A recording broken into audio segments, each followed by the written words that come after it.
ndugu waandishi wa habari, ndugu wa Tanzania kwa ujumla, awali yoyote napenda niwaamkie kwa maamkizi bora kabisa ya Kiislamu, maamkizi ya amani. Kwa Kiarabu niwaambie assalamu alaikum wa rahmatullahi wa barakatuh, na kwa Kiswahili niwaambie amani ya Mola iwe juu yenu. Leo tarehe 20 mwezi huu wa 3 mwaka huu 2025, kwa mara nyingine tena karibuni sana katika makao makuu ya Al-Hikma Foundation. Tumewaita kwa mara nyingine tukijua nafasi yenu na umuhimu wenu katika jamii. Lengo kuu la wito wa leo au press ya leo ni kutoa shukrani za dhati kabisa kwa watu mbalimbali katika kuyafanikisha yale mashindano yetu makubwa zaidi ya Qur'ani tukufu ya mabara yote ulimwenguni. Nitumie fursa hii kwanza kabisa kumshukuru Mola wetu, Mungu wetu, muumba wetu na mlezi wetu. Al-Hikma Foundation tunaamini ya kuwa bila ya Mungu tusingeliweza kufanikisha shughuli ile, mziki ule, nyomi ile, mafuriko yale ambayo hayajapatapo kutokea tangia tuanze mashindano ya Qur'an. Sifa zote njema anazistahiki Mola muumba mbingu na ardhi. Shukrani zote njema anazistahiki Mola muumba mbingu na ardhi. Baada ya kumshukuru Mola, nitumie fursa hii kuishukuru serikali ya Jamhuri ya Muungano wa Tanzania chini ya mama yetu Daktari Samia Suluhu Hassan kwa ushirikiano wake. Serikali inatupa ushirikiano watu wa dini zote katika nchi hii, na ndio maana nchi hii ni nchi ya kipekee, nchi ambayo ina amani, upendo na mshikamano baina ya Watanzania. Kipekee, baada ya kuishukuru serikali kuu, ni shukuru wizara husika ambayo mwaka huu ni mwaka wa 10 wizara ikitupa ushirikiano, na nyote mmeshuhudia miaka 10 mfululizo tukifanya jambo letu ndani ya viwanja vyote viwili, Mkapa na Uhuru. Wizara tunaiomba iendelee kutoa ushirikiano ili huu upekee wa Tanzania uendelee kubaki, ili Waislamu waendelee kufurahi, kwa sababu hii ndio shughuli pekee, narudia kwa msisitizo na sauti kubwa, hii ndio shughuli pekee Tanzania inayokusanya Waislamu wote kwa mwaka mara moja. Hii ni kama sikukuu kwa Waislamu, na haya mashindano sisi tunaamini ni ibada kubwa sana kwetu, na ndio maana kwa miaka 10 hatujawahi kung'oa kiti, hatujawahi kuharibu facility za uwanja, hatujawahi kuleta uvunjifu wa amani. Sisi ni watu wa amani, waelewa.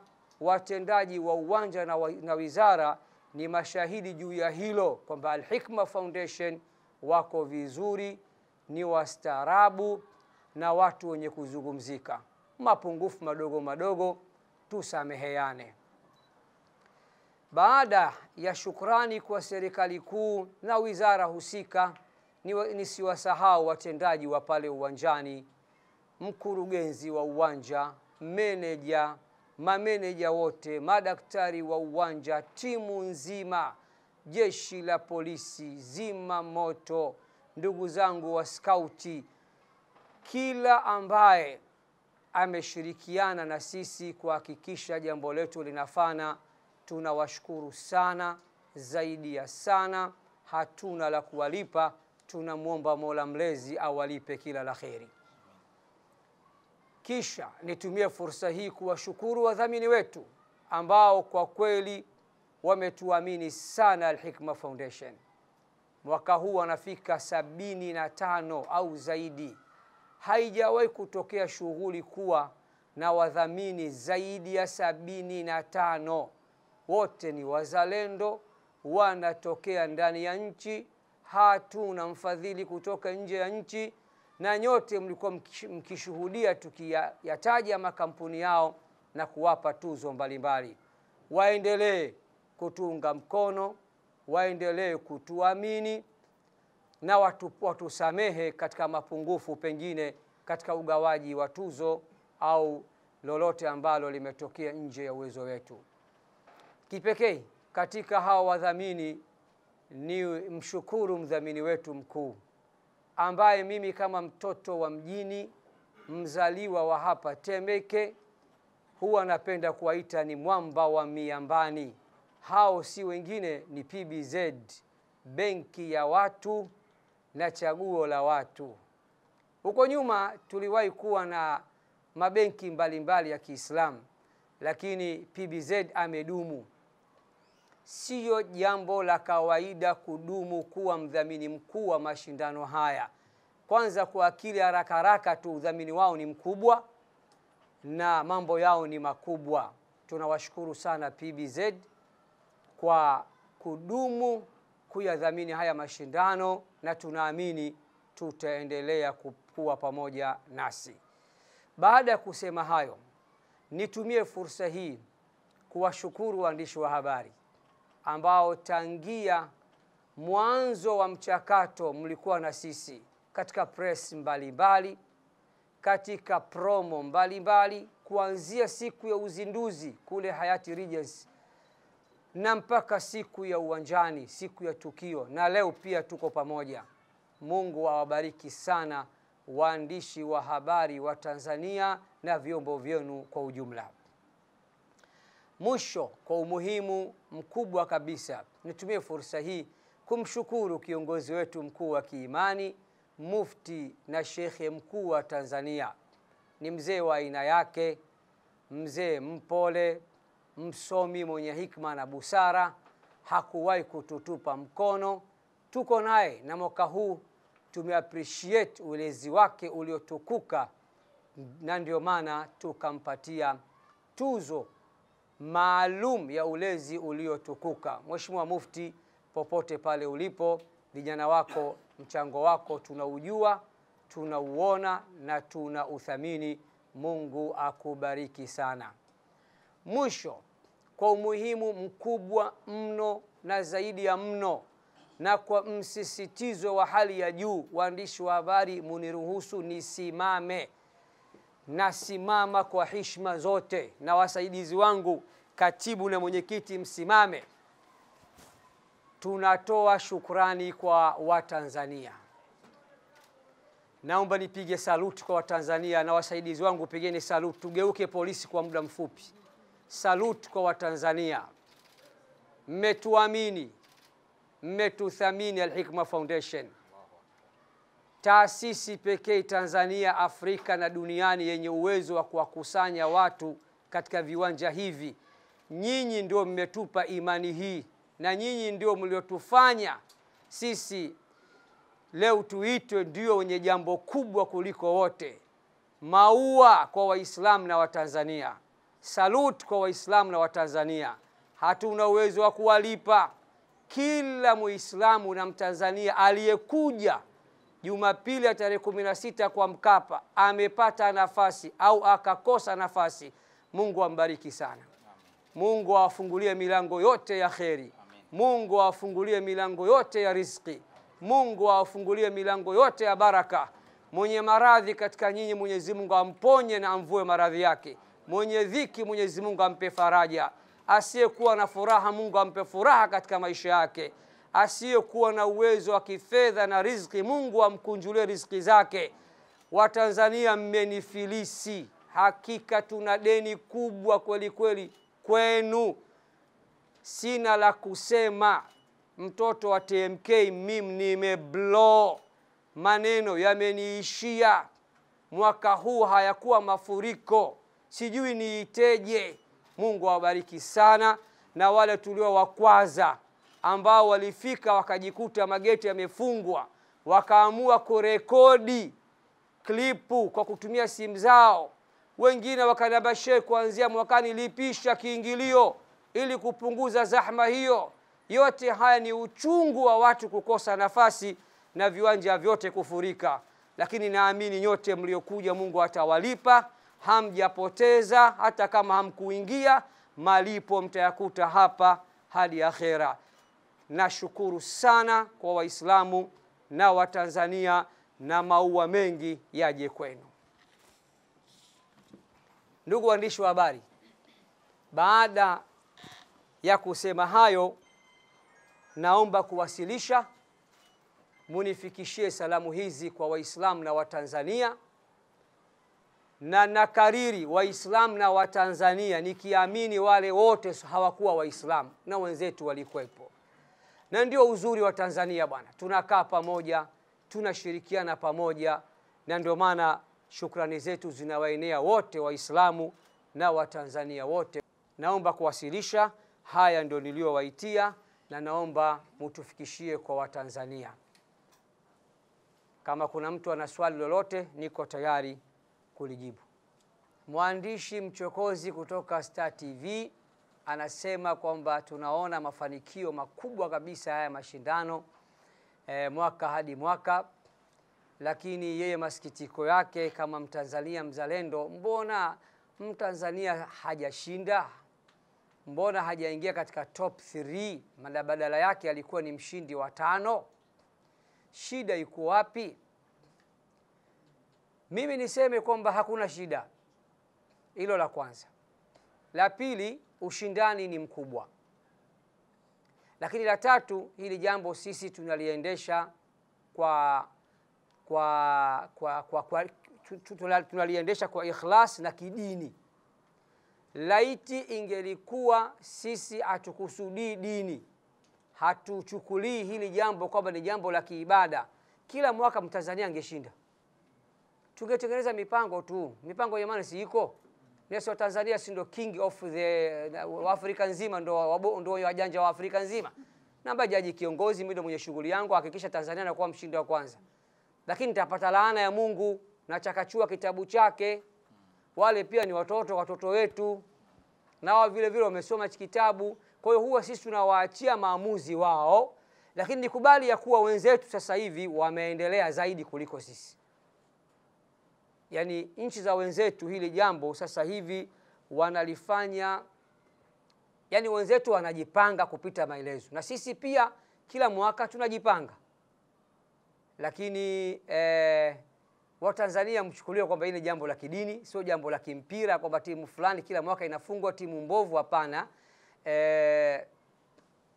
Naamini huko nyuma Mtanzania alishinda sana, na hata sasa hivi kwa mfano Mtanzania angeshinda mwaka jana, akashinda mwaka ujuzi, akashinda mwaka huu pia, kuna watu wangenipiga.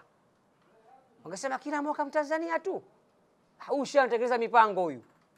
Umeona jamani Tusiposhika namba moja pia Watanzania wanalalamika. Watanzania muwe waelewa na mtuvumilia. Mimi kama mwenyekiti wa haya mashindano, kama mwanadamu, naongea kama mwanadamu, huwa napenda pia Mtanzania awe mshindi wa kwanza.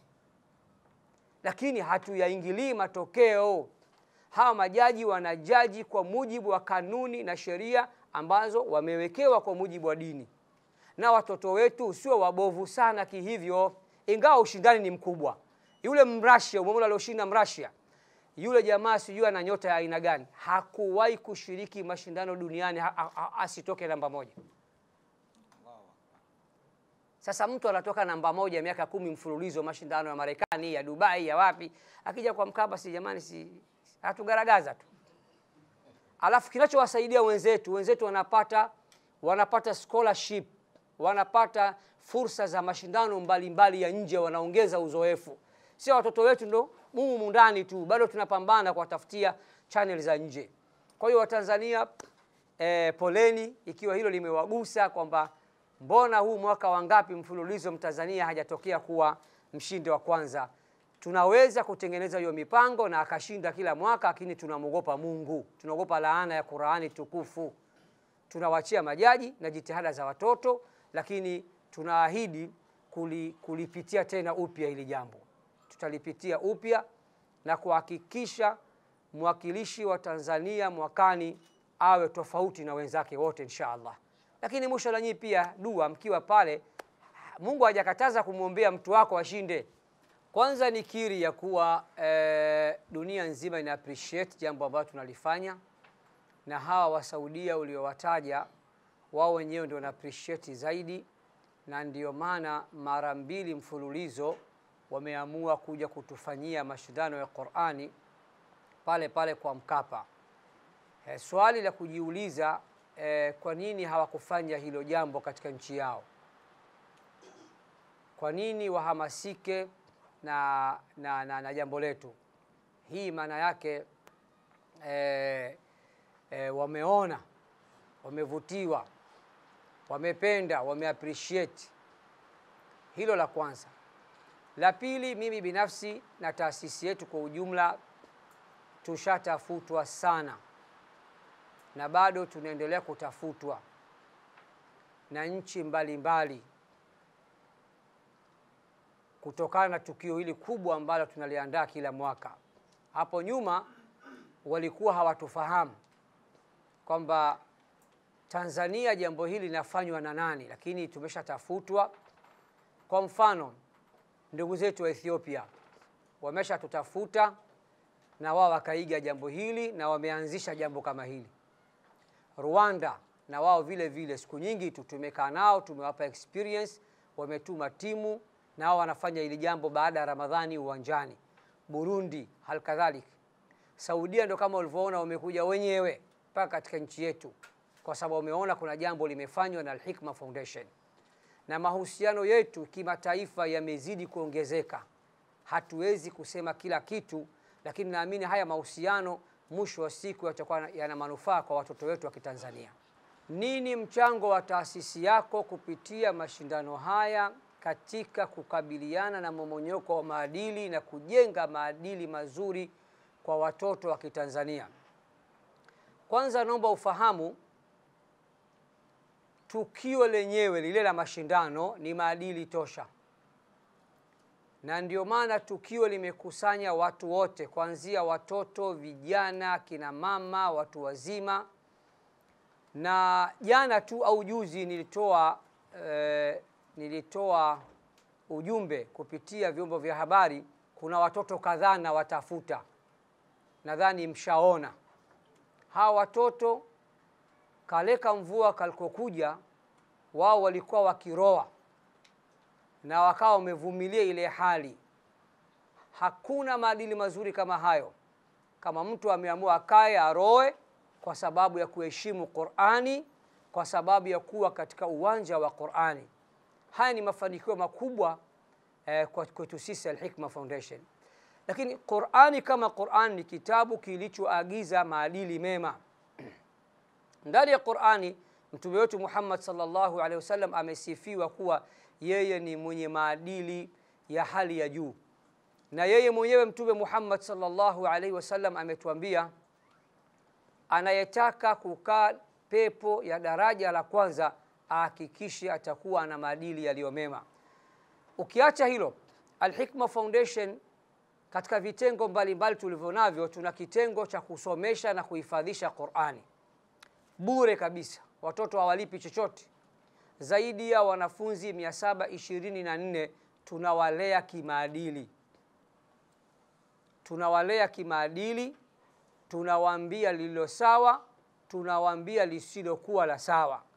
Kwa hiyo ndugu waandishi, msidhani tu kwamba ile ni just event tu, likifanyika limekwisha, watu wamesambaratika. Event tunafanya kwa mwaka mara moja, lakini kulingania, kufundisha, kuwalea watoto kiimani, kimaadili, hili ni jambo la mwaka mzima tunalifanya. Kwenye hilo msiwe na wasiwasi, na Watanzania ni mashahidi. tunaoongoza kupambania maadili ya nchi hii ni sisi viongozi wa dini. Viongozi wa dini wote katika nchi hii wanajitahidi kukemea mmomonyoko wa maadili na kupambania suala zima la maadili. Labda hapa na mimi nichomekee jambo. Ndugu mwandishi Mohamed kutoka Mtanzania, mtanisamehe sasa hapa waandishi wa habari kidogo ni wachape kidogo. Miongoni mwa sababu zinazopelekea mmomonyoko wa maadili katika nchi hii ni watu wa aina mbili. Vijana wetu hawa wasanii na nyinyi waandishi wa habari. Nyinyi hamjui content ipi ya kupelekwa na ipi ya kutopelekwa. Sisi tunapiga kelele na nyinyi ndio mnaongoza kurekodi zile video. Wale vijana wetu wa kibongo, wale walodata, wale bongo flavor, waimbaji, maactor, maactress ambao ukiangalia uvaji wao, mwenendo wao, michezo yao, miziki yao ni aibu tupu. Nyinyi mnashadidia, dada zenu wanadhalilishwa. Leo star yuko na huyu demu wake wazi kabisa hadharani, hana noma wala kokoro. Kesho kampiga chira na demu mwingine. Kesho kutwa ana demu mwingine. Nyinyi mnashadidia ex fulani wa fulani mpya. Ex fulani wa mpya. Na nyinyi mnapata dhambi waandishi wa habari. Mimi najua waandishi wa habari wa Kitanzania wengi mna dini na mna hofu ya Mungu. Msipeleke maudhui yoyote ambayo ndani yake ina mmomonyoko wa maadili, piga chini. Lakini ukisema bwana mimi itanipatia viewers, subscribers, nitakuja kupata chochote, kwa Mungu siku ya kiyama utaulizwa na wewe. Na wewe ulichangia mmomonyoko wa maadili katika nchi hii kupitia chombo chako. Naomba radhi kwa kuwachapa, Mohamed ndo kasababisha. Ndugu waandishi wa habari, naomba nimalizie. Leo nimeamua niwawekee hii clip. Inawezekana si wengi wenu hizi picha mnazo, kwa sababu wengi mlikuwa ndani nyie. Anapokuja mgeni rasmi Mheshimiwa Dr. Hussein Ali Mwinyi, rais wa Zanzibar na mwenyekiti wa Baraza la Mapinduzi, anafika pale getini, anaamua kusimamisha gari. Anaambia simamisha gari dereva wake. Mimi naingiaje mgeni rasmi, watu hawajaingia uwanjani? Anaambiwa mzee, mafuriko mundani, viwanja vyote vimefurika. Hichi ndicho ambacho tunakwambieni. Na huu ndio mziki wa Al-Hikma Foundation. Na hii ndio imani ya Watanzania kwa Al-Hikma Foundation. Endeleeni kutuamini Watanzania, sisi ni wakweli. Katika masuala ya dini hatuna janja janja, katika masuala ya Qur'ani hatuna janja janja. Mapungufu tunayo, hatujakamilika kabisa. Tuna madhambi yetu, tuna maovu yetu, tuna makosa yetu mbele ya Mola wetu, lakini kuna maeneo kwa ukweli hatutaki maskhara, tunaogopa moto. Kwenye mambo ya dini, mambo ya amana, ukinipa hela hii hapa ipelekea watoto mayatima 10 inafika. Sitaki kabisa ubaya na Mungu. Mashindano ya Qur'ani hatutaki kabisa kuyachezea.